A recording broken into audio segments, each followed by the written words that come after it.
let's bring in criminal defense attorney Josh Ritter. Josh, this was big, if not unexpected. Andrew McCabe says Comey basically authorized him to leak. Comey testified he never authorized the leak. How will prosecutors prove their case in this he said situation?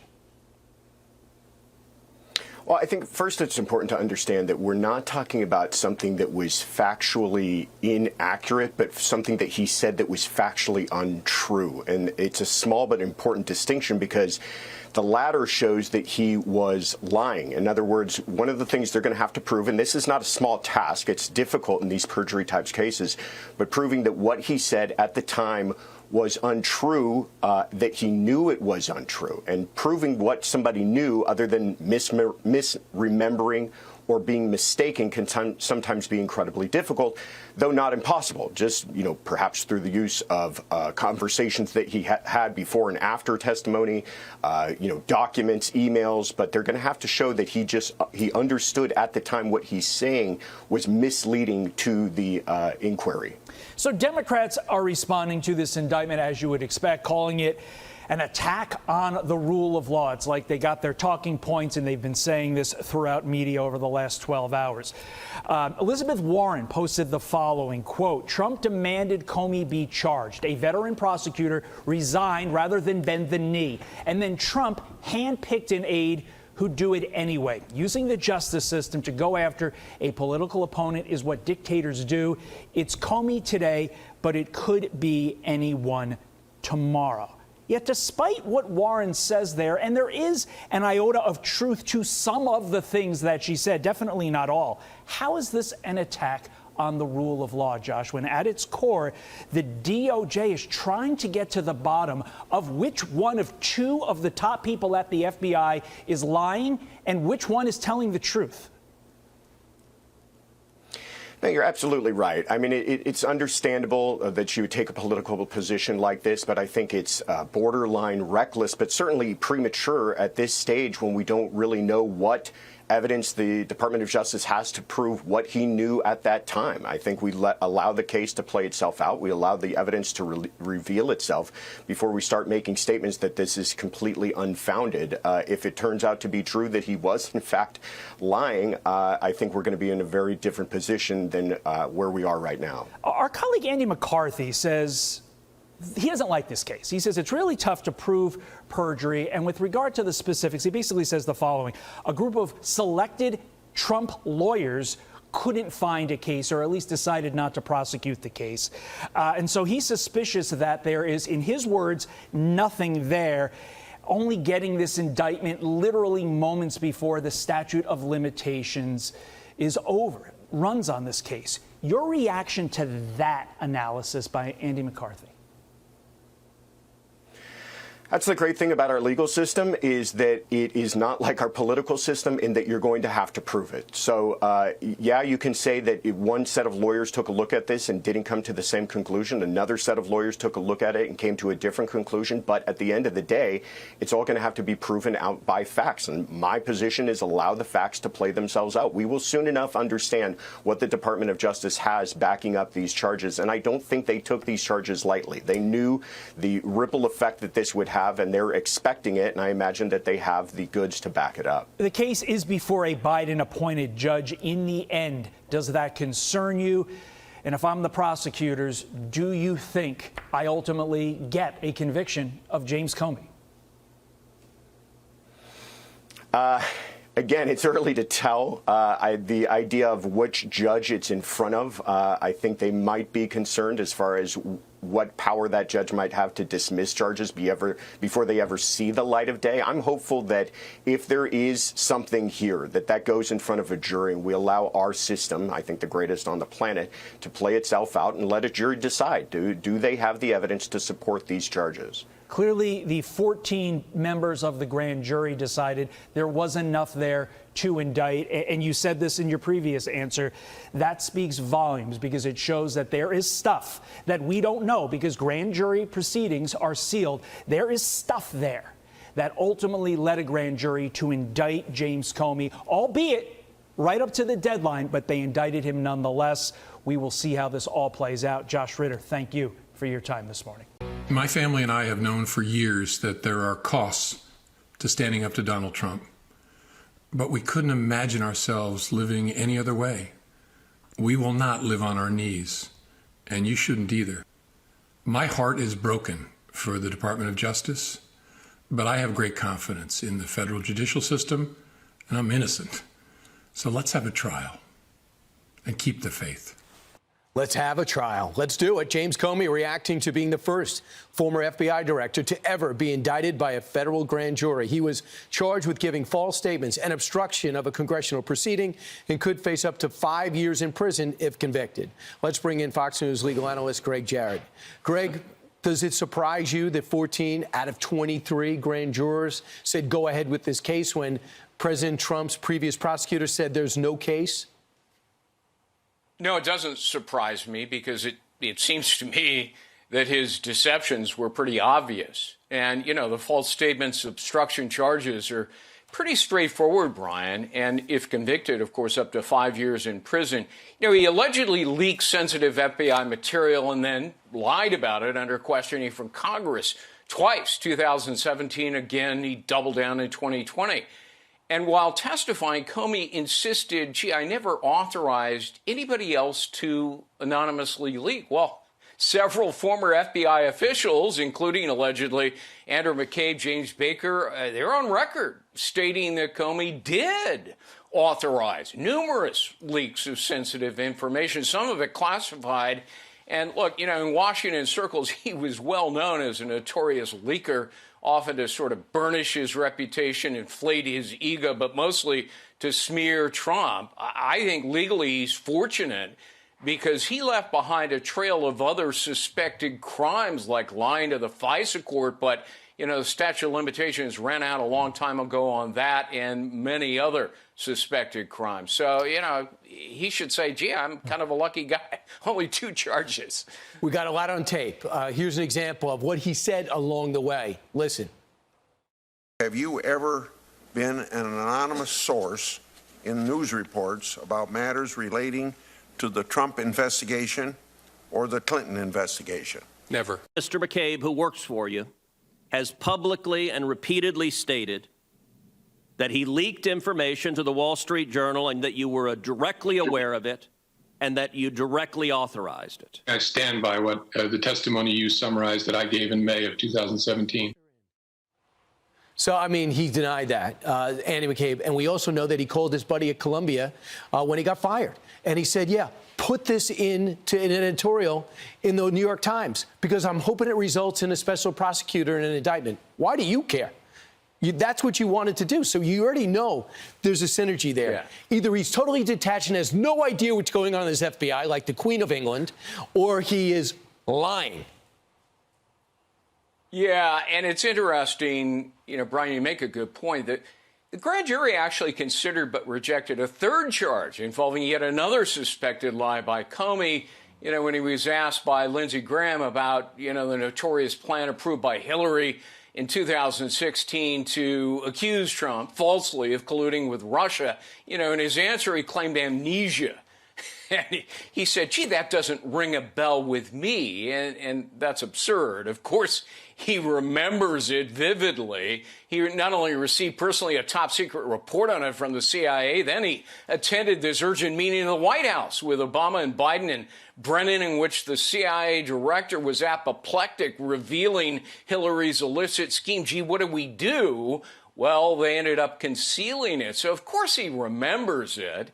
But, you know, his answers often were evasive. During one congressional session, he said, I don't remember more than 200 times. You know, and scrupulous people do that to avoid perjuring themselves, but apparently he wasn't cautious enough. Yeah, he didn't know Hillary Clinton was behind the dossier. He didn't know Christopher Steele was fired from the FBI. Didn't know anything. What was he doing during the day? Just going to the beach and making little shell diagrams? I'm not really sure. Greg, everyone should read your book if they want to know how to prosecute this case and they want to know what this case is about because you talked about it. Thanks so much, Greg. Appreciate it. All right, we have a little bit of here of President Trump speaking moments ago. Can we listen into this? You know, as far as the case is concerned, He gave an answer. It was a strong answer. He then verified it a couple of times because that was a very important answer. If he would have equivocated, if he would have been like a little bit less sure, that would have been very bad for him.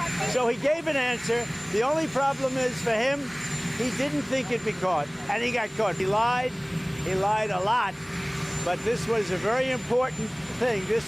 He could have said, well, maybe, or I don't remember. He didn't say that. He gave a very specific answer, and then he verified it numerous times, and he got caught.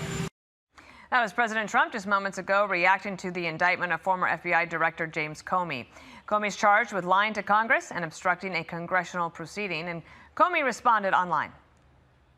My family and I have known for years that there are costs to standing up to Donald Trump, but we couldn't imagine ourselves living any other way. My heart is broken for the Department of Justice, but I have great confidence in the federal judicial system, and I'm innocent. So let's have a trial and keep the faith. I want to bring in Kim Strassel and Andy McCarthy. Thank you both for being here. So lots of reaction coming in. You just heard a little bit from President Trump. Kim, listen to some Democratic reaction. A lot of what President Trump has done now for months is to use the power of the presidency and the federal government to go after people. Let's be clear about what's happening here. The president is singling out someone he just doesn't like. I think the country will see very clearly that we have an authoritarian president. And when you have a president ordering people's prosecution, that is a political persecution. All right, Kim, I know we've all followed this saga for many years. In the short time that we have, your thoughts as now there's this development, Comey has been indicted. Well, look, James Comey, even before Donald Trump was elected, had a long string of highly political decisions that he had made in office. That's why my editorial page actually advocated that Donald Trump, as soon as he was inaugurated the first time, he fire him. Unfortunately, he didn't do that. And now we have everything that's come since. And while I think a lot of Americans would love to see some sort of accountability for James Comey for many, many reasons, for many sins, I'm not sure this particular charge is the way to go about it, in part because I'm not sure it's actually going to stick in the end, and that's going to leave a lot of disappointed people, too. Andy can probably jump into the legality even more, but this is potentially a problematic prosecution. Okay, I want to play from Ted Cruz, this exchange from September 30th, 2020, and then we'll hear from Andy, who's got some significant thoughts on this. Watch. Mr. McCabe, who works for you, has publicly and repeatedly stated that he leaked information to the Wall Street Journal and that you were directly aware of it and that you directly authorized it. Now, what Mr. McCabe is saying and what you testified to this committee cannot both be true. One or the other is false. Who's telling the truth?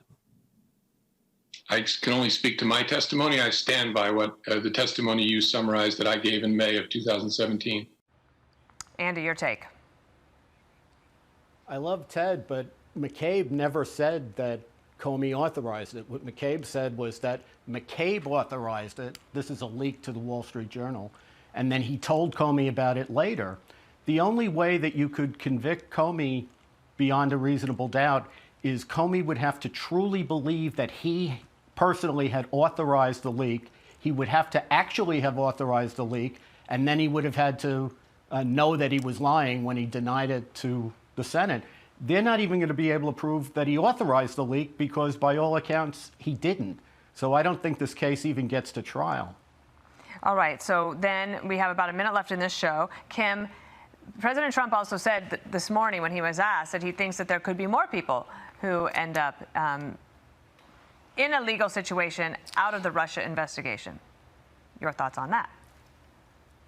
Yeah, I mean, look, we have been looking at this for a long time now, and special counsel Durham did his report. He didn't come up with anything, and that's in part because it's been pretty hard to get anyone. We will see what comes, but a lot of this, is there going to be strength to these cases? And I think that really does matter in the end, Dana.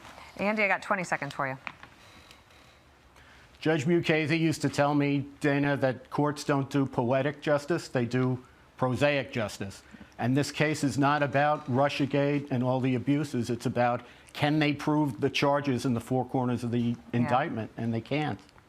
Andy McCarthy, Kim Strassel, thank you so much on what ended up being a very busy and fast show. Sandra, thank you so much. I know people will benefit from hearing from you. Brian Claypool, criminal defense attorney, joins me now. Brian, right off the top, I just want to know the case against Comey, how you see it playing out, and what the strengths and the weaknesses of the case are. Yeah, hey, Harris, always great to be back with you. Yeah, so this is a potentially challenging case. Why?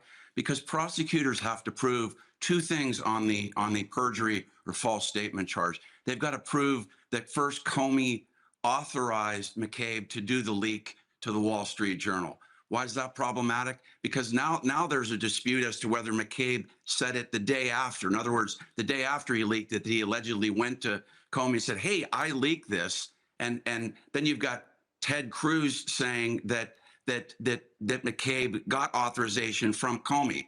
It's important because it creates kind of a factual quagmire, right? You've got Comey up against McCabe in trying to prove the false statement, and the Office of Inspector General already came down on McCabe saying that he's not really a credible witness. So that proves difficult. And then the second element on the perjury charge, Harris, that's challenging for prosecutors, they've got to prove that Comey said this knowingly and willfully, that he knowingly and willfully lied. The standard is not he was careless when he said it or he was reckless when he said it. That's a harder standard to prove beyond a reasonable doubt in a federal court. You've got hopefully they have something like a text message or an email or possibly another independent witness that can corroborate that. So let's see what the evidence is on there. Do they have additional evidence to prove that? And then look, on the obstruction of justice charge, that's another hard crime to prove. This isn't like a murder case where you've got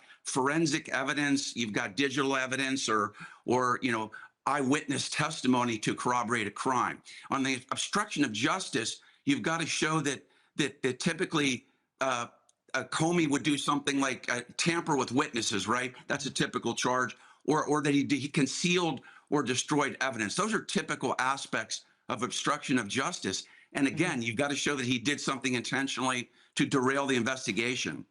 Well, look, you talked about something, and I think it's really important to mention it. You said there will be some things that we haven't seen yet, unless there are these other things. So to bring evidence at a federal level, I'm perched as you are to see what they would have on that. But you better bet they do at this point, because this, you could make the argument that the Biden DOJ flung open the doors to processing this kind of a thing. So the feds know that they have to get this right? They prosecuted under Biden Steve Bannon, Peter Navarro of contempt of Congress, which was a misdemeanor. This is a felony against Comey. Your thoughts? Right. I think that's an excellent point, Harris. And one would like to think that federal prosecutors have some additional evidence, right? They need something other than the tape that you played of Ted Cruz confronting Comey. And by the way, he was very snug in his response. I mean, most people that when they say they haven't done anything wrong, they're like, I'm not lying. I didn't do that, right? He's like, I'll defer to my prior testimony. But look, we don't know what the evidence is yet to support the indictment. And we need to see whether prosecutors have some additional evidence. And if they do, like a text message, like I said, an email that proves it, then Comey's in some hot water. All right. And I appreciate you laying it out, what they will need, and we'll cover every part of this. Now I want to get to some new information about the suspect charged with assassinating Charlie Kirk earlier this month. The Utah County Commission has appointed a veteran public defender now to represent the suspect ahead of his first hearing, which is scheduled for Monday. The Utah Department of Public Safety with some chilling new details now about his movements the day Charlie Kirk was assassinated. We have been able to confirm very recently that he did return to that campus and did make contact with an officer. The contents of that interaction, we're not prepared to reveal right now. That's part of the investigation and part of gathering more information. In total, the suspected assassin faces 7 charges, including aggravated murder. The most serious murder charge in Utah carries the death penalty. The Justice Department also is considering filing charges as well. All right, so look at this case for us from 37,000 feet and tell me how the pieces are going to move on Monday. Yeah, so on Monday, Harris, there's going to be either a preliminary hearing or they have what's called a waiver in Utah, where Tyler Robinson's federal public defender can get up and say, we waive a preliminary hearing. There's two ways to move forward with a murder charge in Utah. It's either a grand jury indictment, which we didn't have here, or if you're charged with the murder, then there's either got to be evidence that proves by sufficient probable cause that the murder was committed. That's the preliminary hearing. Or like I said, the defendant can choose to waive the preliminary hearing, and then you move forward to the actual arraignment then. The arraignment would take place after either a preliminary hearing or a waiver. Now, in terms of strategy, Robinson's lawyer really has nothing to lose by having a preliminary hearing. Why? Because typically, Harris, what defendants do in big cases like this is they want to see exactly what the evidence that the prosecution is going to put on. And if they go forward with it, then they get kind of an initial glimpse into what evidence they're facing in the case. All right. Brian Claypool with us today. Thank you for your expertise. Appreciate your time. Good to see you. You bet. Thanks, Harris. First breaking tonight, President Trump says the federal indictment against one of his major political foes, the former FBI Director James Comey, is not retribution. Comey is proclaiming innocence on charges of making a false statement to Congress and obstructing a congressional proceeding. He says he's confident in the justice system overall. Correspondent David Spun is here. He starts us off tonight with all the breaking details today. Hey, David. Hey, Jillian. It is going to be a busy few months ahead for former FBI Director James Comey facing this federal indictment. It came out last night during this show. He told millions on social media, bring it on. My heart is broken for the Department of Justice, but I have great confidence in the federal judicial system, and I'm innocent. So let's have a trial and keep the faith. This afternoon, the Deputy Attorney General also ready for a courtroom. These are very serious crimes. This is very serious conduct, and that's why we investigated it, and that's why the grand jury returned an indictment. James Comey faces 2 charges related to his 2020 Senate testimony. Federal prosecutors say he lied in 2020 about a question he was first asked back in 2017.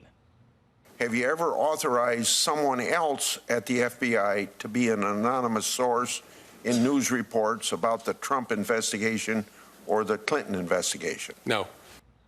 On September 30th, 2020, 3 years later, he was asked about that once again.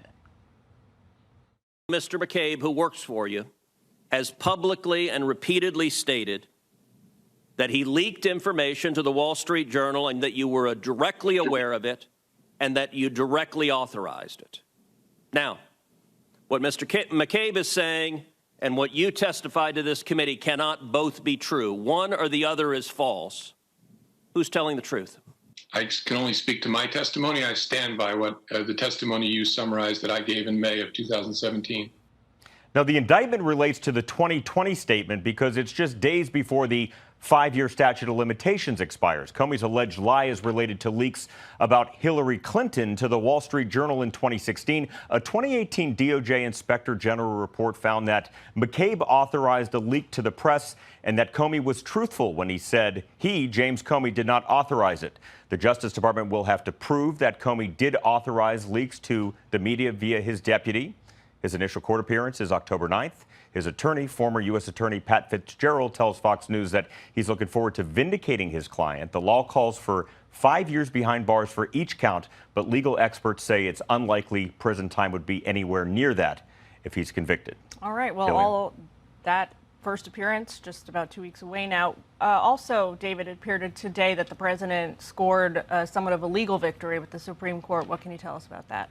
Well, the legal victory from the Supreme Court says that the president is not able to withhold funding from foreign aid. So that's something that the Supreme Court ruled a little bit earlier, about 20, 30 minutes ago. So this is a little bit of a legal victory coming from the Supreme Court to the president, Jillian. All right. They had previously withheld the move from funding. the president. So now he can spend. Back. All right. Thank you, David. Thank you. All right. Let's get some administration perspective now. Bring in senior White House correspondent Jackie Heinrich. She is on the North Lawn tonight. Jackie, what can you tell us? Yeah, Jillian, President Trump called former FBI Director James Comey a dirty cop. And while he said there is no list of people who he wants prosecuted next, he believes there will be others. It's about justice, really. It's not revenge. It's about it's also about the fact that you can't let this go on.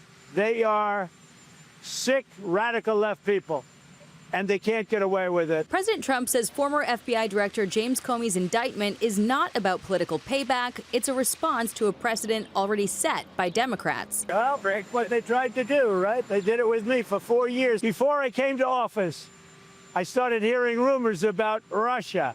I said, what the hell do I have to do with Russia? Nothing. And then it got worse and worse. But Democrats are already promising consequences. There will be accountability for the lawyers who are violating their oaths, whether it's in front of bar counsel, in the short run, or officer professional responsibility down the road when the Democrats come back in and can have legitimate investigations. And accusing Trump of weaponizing the Justice Department. Like, it's all crazy to me. It's crazy to me.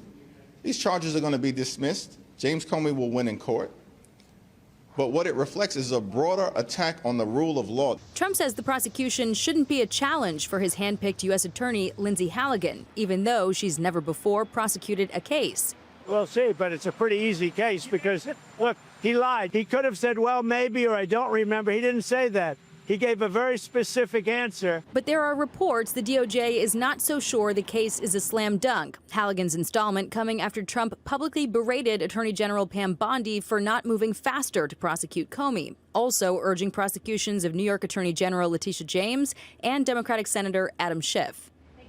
Although the president was figuratively cheering James Comey's indictment today, he was literally cheering on Team USA as he appeared in New York to view the Ryder Cup. He brought along for the ride his granddaughter, Kai, who enjoys golf as much as her granddad, the president. Kai also plays for her high school. Jillian. Apparently she's pretty good, too, according to social media. Jackie Heinrich on the North Lawn for us tonight. Hey, Sean Hannity here. Hey, click here to subscribe to Fox News YouTube page and catch our hottest interviews and most compelling analysis. You will not get it anywhere else.